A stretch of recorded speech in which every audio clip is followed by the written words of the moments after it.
Most people read Romans 9 to 11 and hear Jews and Israel as synonymous.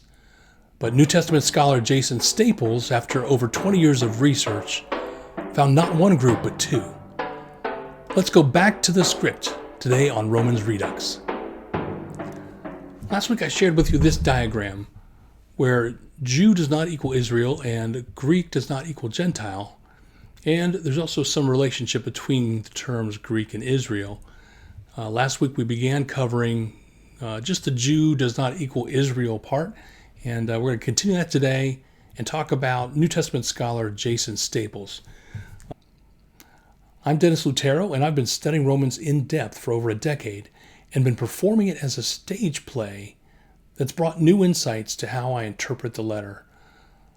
I want to share those insights with you and help you to understand Paul's message in the first century so that you can better apply it to your lives today. I first became aware of Jason and his work back in the fall of 2020. The world was in the midst of the pandemic still, and the annual SBL conference had been moved to online, and so I was able to participate. I hadn't planned on attending, but I was able to participate online. Jason wasn't presenting that I know of, at least not in this particular session where I first became aware of him. We were both listening to, I'm sure, a session on Romans, and he asked a question that sounded just like a question that I would have asked. And so I perked my ears up, I wrote his name down, and didn't get a chance to speak with him during that session, but I went to see what work he'd put out already and found his article from a number of years back that was about Romans chapter 11. And so I watched and waited and anticipated the coming out of his book in 2021, The Idea of Israel, and I've been following him ever since. I had a chance to meet Jason and his lovely wife at the SBL conference this past year, back in November up in Boston. It was a pleasure for me. I'd been following his work for quite a while, and it was great to hear him present and speak about Romans, of course, of all things. So yeah, that was a treat. If you've enjoyed this ongoing conversation we've been having about Romans, like and share this video so others can join the journey. Now, Jason's put out a couple of books over the last number of years. The first is this outstanding book called The Idea of Israel in Second Temple Judaism. This came out in 2021. And then his, basically volume 2 of his opus, if you will, came out 2024, called Paul and the Resurrection of Israel. So we're going to talk about those today. Last week we talked about the terms Jew and Israel and where they show up in the book of Romans. We looked at kind of a timeline of the book, and you can see here how those different terms break out. And then we went specifically into two groups of verses and looked at Romans 9:27 through 28 and Romans 11:2 through 4, how those two passages are specifically about the northern kingdom. And we're going to look at Jason Staples' work and what he had to say about that. Jason Staples has been working over 20 years on these two books. And what he intuited back in his undergrad days was that, in fact, Jew and Israel are two separate terms. And so what he did is he did a comprehensive study of the Bible itself, Old Testament and New Testament. He looked at the works of Josephus and Philo, and then he dug even deeper into various deuterocanonical and pseudepigraphal books. And here's what he came up with, that indeed Jew does not equal Israel. From his book, The Idea of Israel, here's a quote from him that points to this. Glossing Yahwism with Judaism and equating Jews and Israelites erases the diversity of the period by uncritically adopting Jewish polemics against other Yahwists as legitimate. To put it bluntly, equating Israelite with Jew is a theological position rather than an accurate historical or sociological reconstruction of the situation in the Second Temple period.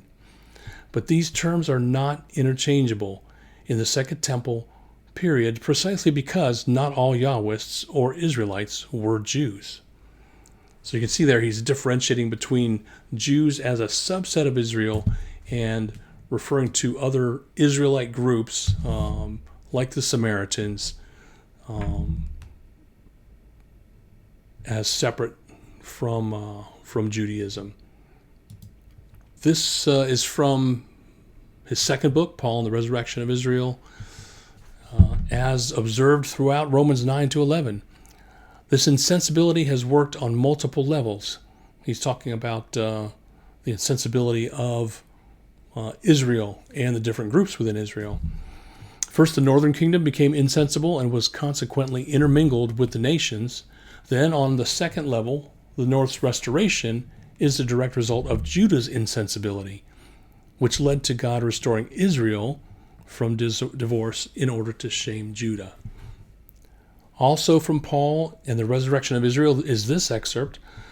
Contrary to the widespread presumption of modern interpreters that Paul did not conceive of categories beyond Jew and Gentile, Paul did in fact presume a third category prevalent throughout early Jewish discourse, Israelite. That is, like his predecessors and contemporaries, Paul understood Israel to be a category that includes Jews and non-Jews. Judah is not all of Israel. Why are we talking about this?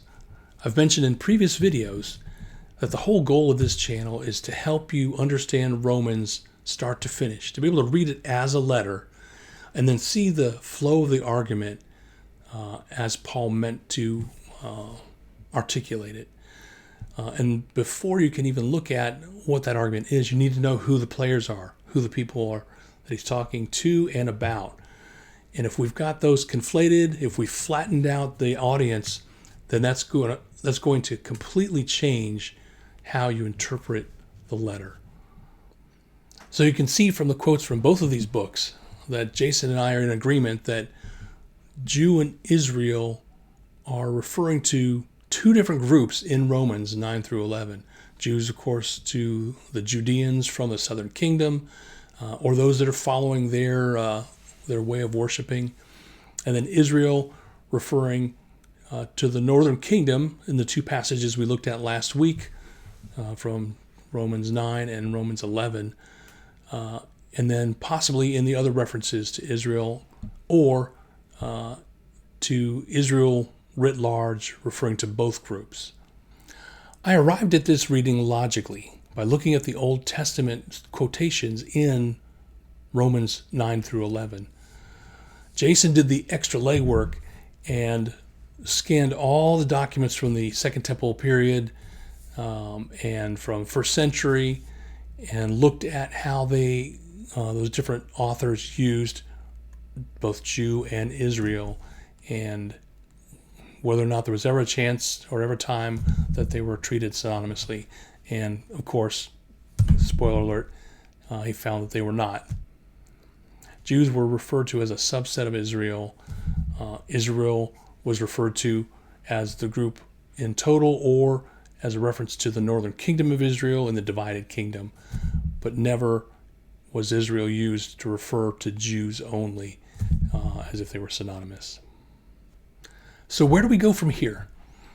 Next session we'll look at what this means for Romans 9 to 11, how that impacts our interpretation of this section.